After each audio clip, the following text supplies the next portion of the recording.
Up and down the street they parade, delirious with joy, for some of them have come to know the meaning of war. Grotesque and ugly in their influenza masks, the people of San Francisco celebrate. Does any of this look familiar? It's because it is.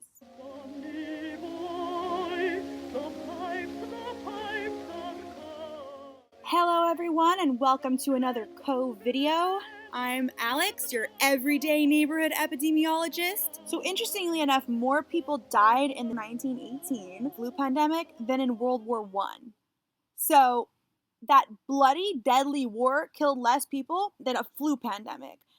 And this is really important because it goes to show that even though we might be nation against nation and fight wars and whatnot, the real power is in the hands of viruses that you can only see under an electron microscope.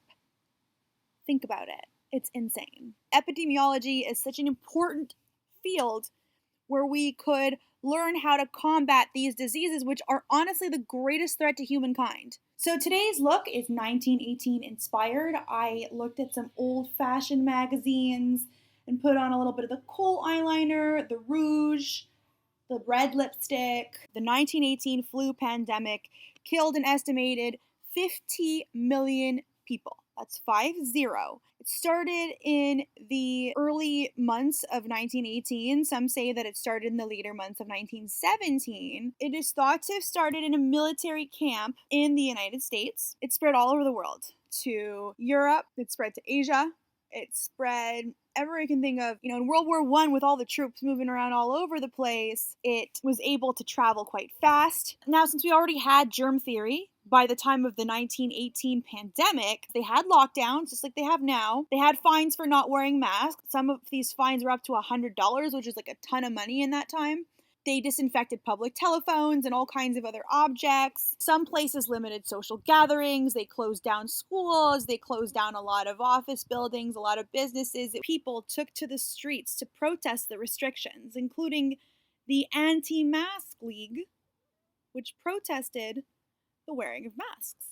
What was interesting is that the relaxation of lockdown measures, coupled with large community celebrations, was correlated with huge second waves.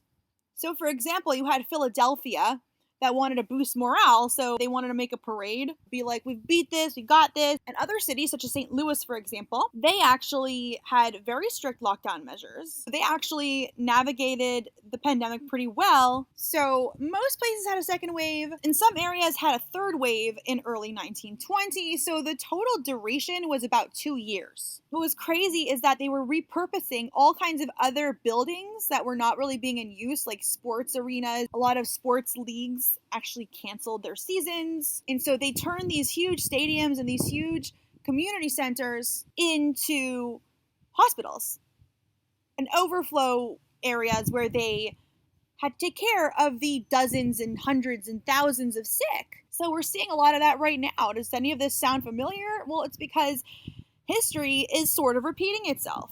So how'd the pandemic end? I'm sure you guys all were wanting to know this because that's kind of the title of this video. So it was a combination of collective immunity and community fear. So community fear is sort of like a nice way of saying mass, social distancing, disinfecting stuff, closing stuff down.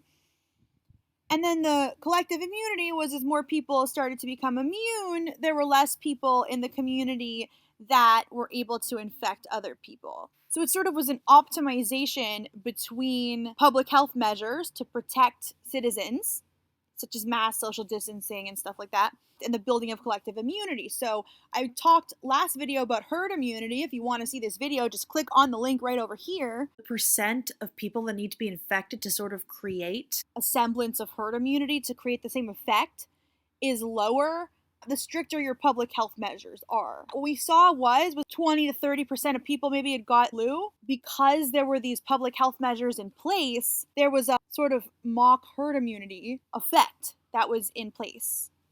And that's how the disease kind of died out. So basically, protecting yourself lowers the threshold for effective herd immunity. It's not like literal herd immunity, but it's herd immunity per se. And so the moral of the story is you can't expect everybody to follow the rules because unfortunately people are very stubborn. They're not going to do that. But the more people follow the rules, the less time it will take before we can go back to normal. Because they did eventually go back to normal as they started realizing people weren't really getting sick anymore. They started to very slowly ease the lockdown restrictions.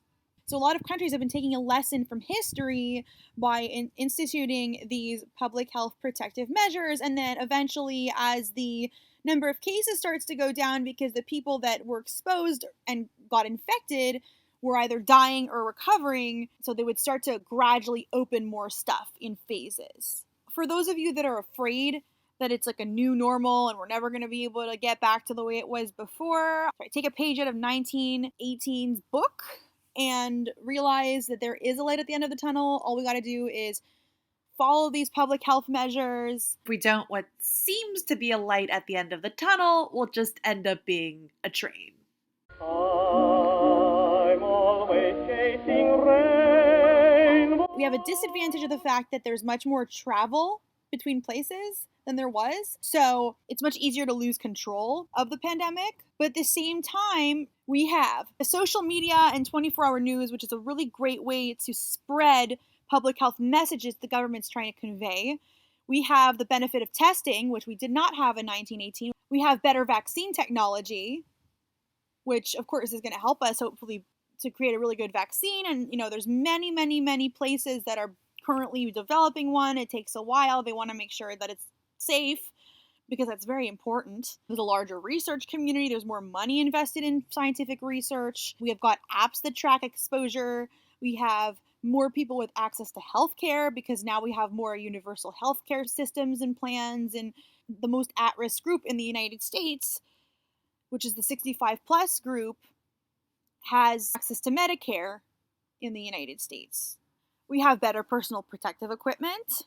We have far more advanced pharmaceuticals and a pharmaceutical industry and R&D.